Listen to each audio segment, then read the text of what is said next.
invité à faire cette présentation. Donc je parlerai en français, j'ai fait mes transparents en anglais, et malheureusement je ne parle pas le portugais. Donc le titre que j'avais donné à cette présentation, c'était « L'intelligence artificielle au service d'un nouvel humanisme ». Et donc je vais faire une présentation en 5 points, 5 actes, si on peut s'exprimer ainsi. Le premier sera peut-être inhabituel, c'est de partir des mythes autour de l'intelligence artificielle. Plus exactement, des mythes qui sont préalables à l'intelligence artificielle. Et ce que je voulais dire, c'est que ces mythes et ces légendes ne sont pas neufs. Vous allez voir qu'à chaque époque, nous trouvons les mêmes mythes d'une certaine façon. C'est des mythes qui essayent de nous expliquer que l'œuvre de l'homme peut se retourner contre lui et prendre son autonomie.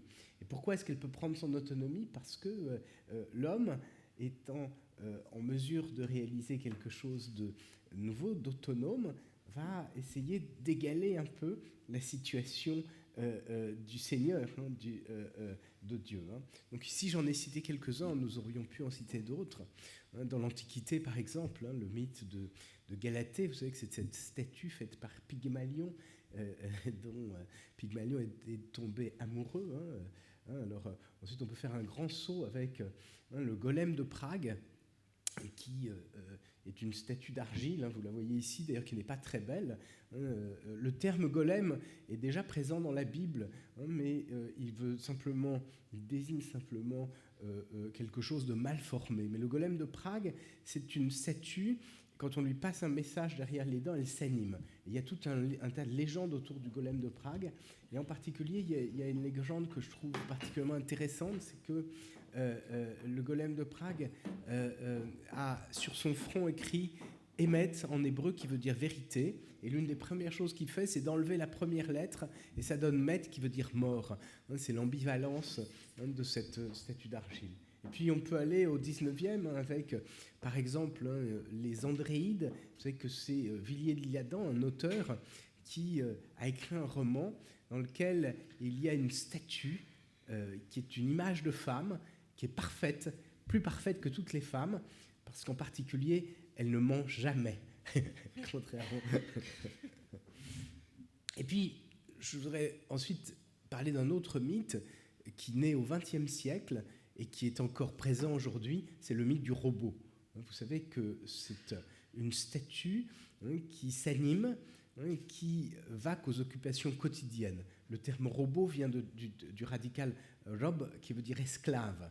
Et il n'est pas innocent de voir que ce terme robot a été écrit, enfin le terme a été introduit dans une pièce de théâtre écrite par un écrivain tchèque dans la même ville que le golem de Prague. Et certainement, ce n'est pas innocent. Puis, 21e siècle, vous avez quelque chose qui est la singularité technologique. Alors qu'est-ce que c'est? C'est l'idée que les machines vont bientôt devenir tellement intelligentes qu'elles vont prendre le pouvoir et nous dépasser. Mais dans ce dépassement de l'homme par les machines, il y a deux scénarios. Un scénario pessimiste, selon lequel les machines prendraient le pouvoir et nous réduiraient à l'état d'esclaves. Et puis un scénario plus optimiste dans lequel nous pourrions acquérir, grâce à ces machines, une forme d'immortalité. C'est ce qu'on appelle le téléchargement de l'esprit, mind uploading. Et ça donne naissance à de nouvelles religions. En particulier, vous avez ici une religion qui s'appelle The Way of the Future Church, qui vous promet justement cette immortalité. Alors, j'en finirai là avec les mythes. Il se trouve que j'ai écrit un ouvrage qui a paru l'an dernier, en 2017, et qui a d'ailleurs été traduit en portugais, sur justement le mythe de la singularité. Ce que j'ai voulu montrer, c'est que c'était bien sûr un mythe, que du point de vue scientifique, ça n'était pas fondé. Et puis enfin, je crois que ce qui est important, c'est que on a vu qu'il y a une nouvelle religion, et à mon sens, c'est pour ça que je voulais en parler ici, c'est que ça n'est pas une religion au sens classique, c'est une forme de spiritualité qui se rapprocherait plus d'une certaine façon de gnose, parce qu'il n'y a pas vraiment de transcendance, mais il y a cette idée qu'on trouve dans la gnose, qui est que l'on va réparer le monde qui est mal fait, et qu'on va faire advenir une véritable divinité.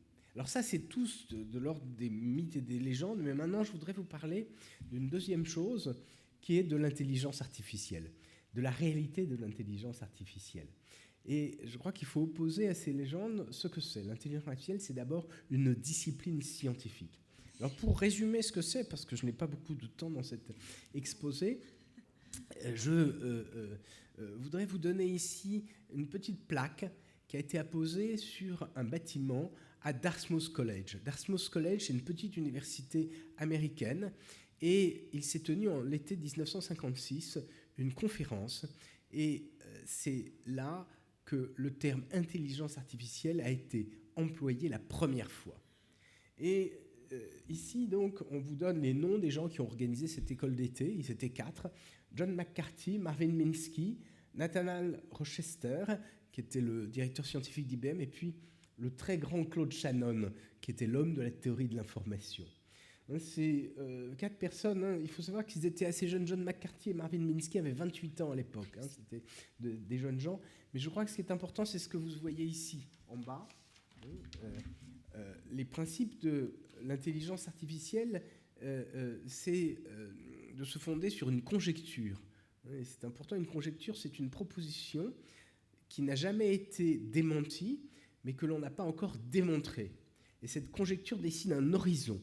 Et cet horizon, c'est l'idée que l'intelligence, on ne sait pas ce que c'est, mais on va essayer de mieux la comprendre en la décomposant en fonctions cognitives élémentaires et ensuite en simulant chacune de ces fonctions cognitives avec des ordinateurs. Il faut vous rappeler qu'en 1956, l'ordinateur était un objet assez nouveau. Le premier ordinateur électronique a été fabriqué en 1946. Donc c'était une science extrêmement moderne. Alors, si on veut maintenant essayer de comprendre quelle est l'étendue des sciences cognitives, je voudrais essayer de décomposer les fonctions cognitives en 5 grandes catégories qui sont, disons, c'est une des décompositions classiquement admises en sciences cognitives. Et bien sûr, chacune de ces catégories donne lieu à des simulations. Alors la première, les 3 premières correspondent à ce qu'on appelle un agent, c'est-à-dire un peu ce qu'Aristote appelait une âme au sens rationnel, un psychisme, c'est-à-dire un être qui s'anime, qui se meut de lui-même. Et donc le premier aspect, ce sont les capteurs.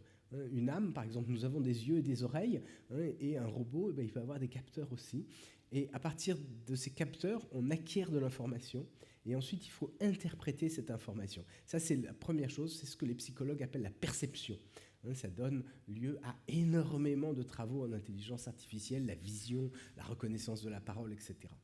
Ensuite, une fois que vous avez agrégé ces informations, il faut les organiser dans une mémoire, modéliser effectivement ce qu'est le stockage d'informations, c'est ce qu'on appelle la représentation des connaissances, et ensuite exploiter ces informations.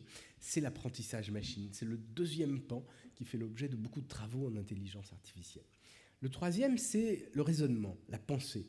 Et on considère que c'est, du point de vue traditionnel, un calcul, c'est-à-dire une manipulation d'expression sur des représentations, c'est-à-dire sur des informations stockées en mémoire.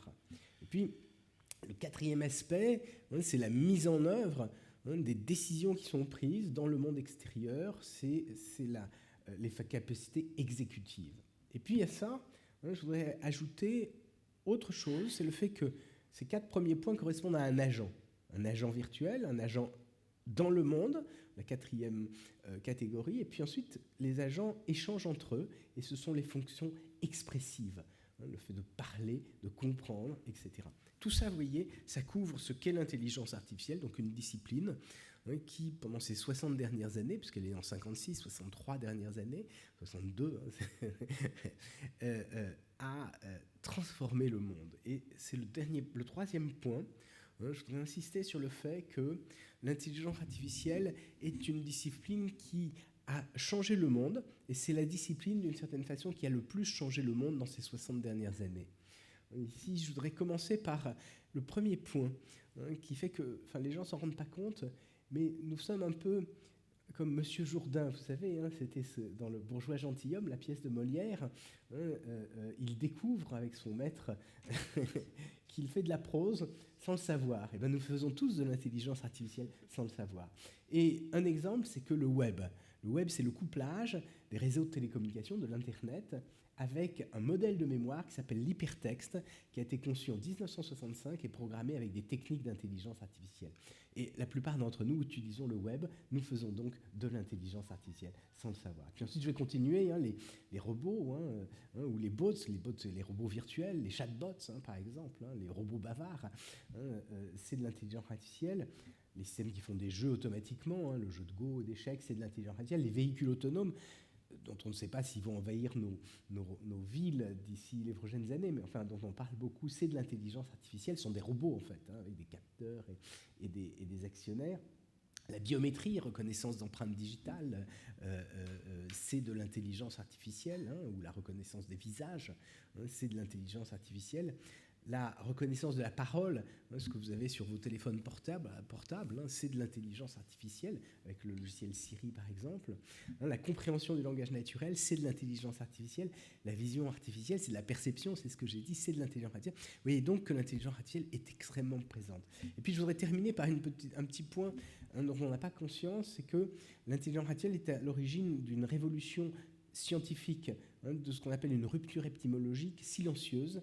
C'est le fait qu'aujourd'hui, les scientifiques stockent des données de façon systématique, par exemple en biologie, on décode le génome ou les protéines, et ensuite on va interpréter, on va faire des expériences directement dans les machines. C'est ce qu'on appelle les expériences in silico, sur les puces de silicium, et ça, c'est lié à l'intelligence artificielle. Donc, tout ça pour vous montrer que l'intelligence artificielle a transformé le monde ces dernières années.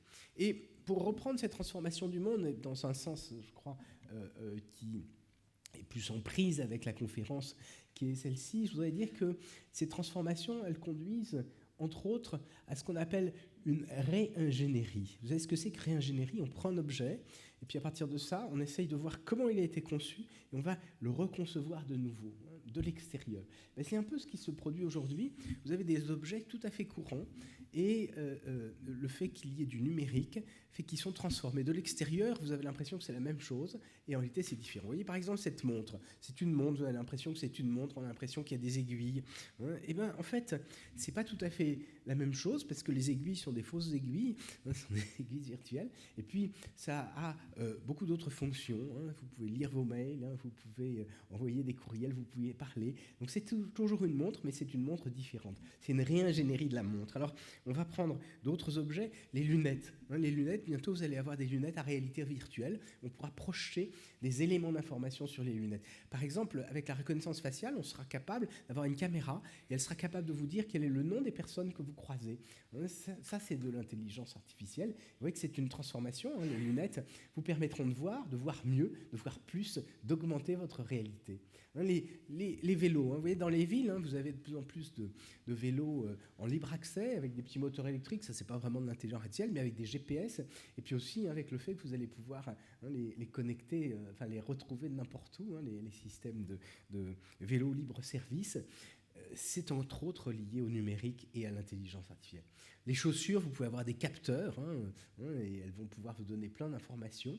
Toutes ces informations vont être utilisées. Les voitures, on dit de plus en plus qu'une voiture, une voiture c'est toujours un moteur bien sûr, mais toutes les voitures ont des moteurs, il y a des carrosseries, mais aujourd'hui ce qui est important, ce qui distingue les voitures, ce sont toutes les fonctionnalités qui sont rajoutées. On dit de plus en plus qu'une voiture c'est un ordinateur sur 4 roues aujourd'hui, il y a de l'intelligence artificielle dans les voitures. Et puis ici, je prends un autre objet, un stéthoscope, puis ensuite je vais arrêter parce que tous les objets se transforment. Alors de l'extérieur, on ne voit pas grand-chose. On a l'impression qu'un vélo, c'est toujours un vélo, qu'une voiture, c'est toujours une voiture. Mais en fait, tout est différent. Il y a de l'intelligence ajoutée, de l'invisible à l'intérieur. Et c'est de ça, bien sûr, dont on parle. Internet des objets, réalité augmentée, intelligence ajoutée dans les objets. Alors ça, c'est le monde extérieur. Mais il y a autre chose, et ça me semble beaucoup plus intéressant, en tout cas beaucoup plus important. C'est ce que j'appelle la réontologisation. C'est un concept qui a été introduit par un philosophe italien qui vit à Oxford, Luciano Floridi, et qui me semble important. C'est l'idée que les notions qui font la trame du tissu social sont en train de se transformer avec le numérique et l'intelligence artificielle. Alors j'en ai donné quelques-unes. C'est les notions donc, qui correspondent aux relations humaines. La première, c'est l'humanité. On sait que l'humanité, ça existe depuis l'amitié, pardon, ça existe depuis la nuit des temps, mais avec les réseaux sociaux, est-ce que c'est la même amitié que vous avez Alors c'est à la fois la même, c'est une relation, une affinité particulière entre des personnes, et en même temps c'est différent. Ou la réputation. La réputation, vous vous souvenez peut-être en France, un chanteur, Georges Brassens, qui avait une chanson, La mauvaise réputation. Et ben, aujourd'hui, la réputation, est-ce que c'est la même chose Vous voyez, les Chinois font un score de réputation. Et est-ce que c'est la même chose que la réputation au village ? À la fois un peu la même chose, mais un peu différente, bien sûr. Et ça se calcule automatiquement. Vous allez nous dire, oui, en Europe, nous, on n'irait pas jusque-là, mais sauf que si vous allez prendre un prêt chez votre banquier, moi, je suis sûr qu'il a un score de réputation en fonction du nombre de jours où vous avez été à découvert sur votre compte. Vous voyez, donc ça, c'est effectivement les effets de l'intelligence artificielle. La confiance, avec la blockchain, et puis d'autres techniques, c'est aussi une nouvelle forme de confiance. Vous voyez, c'est un nouveau tissu social. La monnaie, c'est un condensé de confiance. Ça utilise des techniques du numérique. Le travail se transforme. Les notions comme la souveraineté se transforment. Et donc tout ça, bien sûr, à mon sens, joue un rôle extrêmement important. Et donc, je voudrais, dans la quatrième partie ici, parler des conséquences politiques et éthiques du numérique et de l'intelligence artificielle en général. Alors, première chose, je crois important, c'est la notion de souveraineté. Vous savez que c'est une notion qui a été très importante à partir du XVIIIe siècle. La notion a été introduite plus tôt par des gens comme Jean Bodin, mais elle joue un rôle extrêmement important dans la constitution de l'état de droit aujourd'hui. Et on caractérise souvent la souveraineté d'une nation à partir de 5 fonctions régaliennes qui sont liées à la sécurité, à la défense et la diplomatie, à la finance, avec la monnaie, le prélèvement de l'impôt, et la justice. Alors ce que je crois, c'est qu'aujourd'hui, avec le numérique, et en particulier les grands acteurs de numérique, vous avez des tentations qui sont assez fortes. Ces acteurs essayent d'assumer à la place des États les grandes fonctions régaliennes et d'autres fonctions. Et donc je crois que ça a des conséquences majeures sur le monde qui est le nôtre. Si j'avais plus de temps, je pense qu'on pourrait prendre énormément de temps pour discuter de ça. Puis, il y a d'autres aspects sur les conséquences éthiques ici du numérique. Alors, j'en cite très rapidement quelques-unes. Ce qu'on appelle LAWS, c'est Lethal Autonomous Weapon System, ou les robots tueurs, ou les véhicules autonomes qui posent un certain nombre de questions éthiques. D'ailleurs, il faudrait vraiment en discuter parce que c'est beaucoup plus compliqué qu'on peut imaginer. Ce qu'on appelle les agents autonomes, par exemple, le fait que vous allez avoir chez vous un petit agent qui va vous dire ce que vous avez le droit de faire ou ce que vous n'avez pas le droit de faire. Toutes les questions de responsabilité de robots. Vous savez que la communauté européenne a décidé de donner une personnalité juridique aux robots, les questions de protection de la vie privée, de transparence, de sécurité. Alors, tout ça, bien sûr, c'est un peu inquiétant, mais je voudrais, et c'est un peu l'objectif de mon exposé, dire que l'intelligence artificielle, c'est aussi une opportunité extraordinaire et une renaissance des humanités. Et je travaille, moi, depuis un certain nombre d'années dans mon laboratoire avec des équipes de littérature. D'abord, j'ai travaillé avec l'Institut des textes et manuscrits modernes qui étudie ce qu'on appelle la génétique textuelle, c'est-à-dire les brouillons d'auteurs pour essayer de reconstituer la démarche de l'auteur. Et ça, c'est un très beau brouillon, vous voyez, d'une auteure qui s'appelle André Chédid, mais bon, il y a beaucoup d'autres brouillons. Et bien sûr, ensuite, on a développé un petit logiciel qui permet de comparer les états des brouillons d'auteur et à partir de ça, de comprendre les phases de réécriture à quoi elles ont correspondu. Ici, c'est très intéressant sur cette petite nouvelle. Cette femme essaye de donner une image de sa mère qui la fascinait. Et quand vous regardez bien les transformations, vous vous rendez compte qu'on passe d'une petite fille timide que sa mère met en confiance à une mère manipulatrice qui met la petite fille en scène. Alors, je n'ai pas le temps de le décrire ici, mais qui met la petite fille en scène. Puis on travaille aussi sur l'intertextualité, essayer de retrouver des réseaux de réutilisation. Donc on s'ancre sur des théories de la littérature qui ont été développées dans les années 70 avec des gens comme Kristeva, Genette, Harold Bloom ou Antoine Compagnon. Et vous voyez, on arrive sur des très grandes masses de textes. On fait ça avec la Bibliothèque nationale de France. On a 130 000 textes et on essaye de trouver des réseaux de réutilisation en voyant, voilà un autre. Ici, on cherchait Proudhon, Rousseau et politique. Vous voyez, on a des gros graphes, on zoome à l'intérieur des graphes et ensuite on est capable d'isoler des réutilisations particulières. Alors, j'ai pas beaucoup de temps et je vais conclure là. Malheureusement, on n'a que 1 minute. Voilà, c'est ça. Et ce sera ma conclusion ici. Donc, vous voyez, l'intelligence artificielle, j'ai essayé de montrer qu'il y avait des mythes qui n'ont rien à voir avec l'intelligence artificielle. J'ai essayé de montrer ce que c'est, que ça a transformé le monde, que ces transformations du monde ont des aspects très inquiétants, et dont il faut essayer de prendre la mesure, en particulier des conséquences politiques et éthiques majeures, mais qu'il y a aussi des opportunités extraordinaires. Et je dis, les humanités numériques, justement, ça peut être une renaissance de l'étude des œuvres humaines avec l'intelligence artificielle. Et je voudrais terminer ici par quelque chose. Alors, je ne sais pas si vous avez lu ce livre qui a été écrit en 91 ou 93. D'ailleurs, je me demande, enfin, toujours mais le titre anglais, In the Vanguard of the Text, The Commentary of Hugh d'Esquilion. Et donc, c'est Hugues de Saint-Victor. Et vous voyez, je travaille à Jussieu, à Paris. Et vous savez que Jussieu a été désamianté, et au moment où on a rénové la tour Jussieu, le ministre qui est venu l'inaugurer a dit « mais on est tout près de l'abbaye Saint-Victor ». Et en fait, je me suis rendu compte qu'effectivement, Hugues de Saint-Victor avait travaillé là. Alors pourquoi je dis ça? Parce que Hugues de Saint-Victor, c'est quelqu'un d'extraordinaire. Au IIe siècle, justement, au même endroit que là où je travaille, il a réinventé la lecture. Et pour ça, il a introduit des marques d'oralité à l'intérieur des textes, des blancs, des signes de ponctuation, des numéros de page qui ont ouvert la voie à la lecture silencieuse. Parce qu'avant, lire, il fallait oraliser le texte qui était très très lent. Et donc, vous voyez, avant l'imprimerie, peut-être que ça a joué un rôle encore plus important que l'imprimerie dans la Renaissance. Et bien, je crois que ce qu'on peut faire avec l'intelligence artificielle d'une certaine façon, c'est un peu la même chose. Ce sont de nouveaux modes de lecture qu'on peut essayer de déployer avec les techniques de l'intelligence artificielle. Donc peut-être un prélude à une nouvelle renaissance de l'esprit. Merci.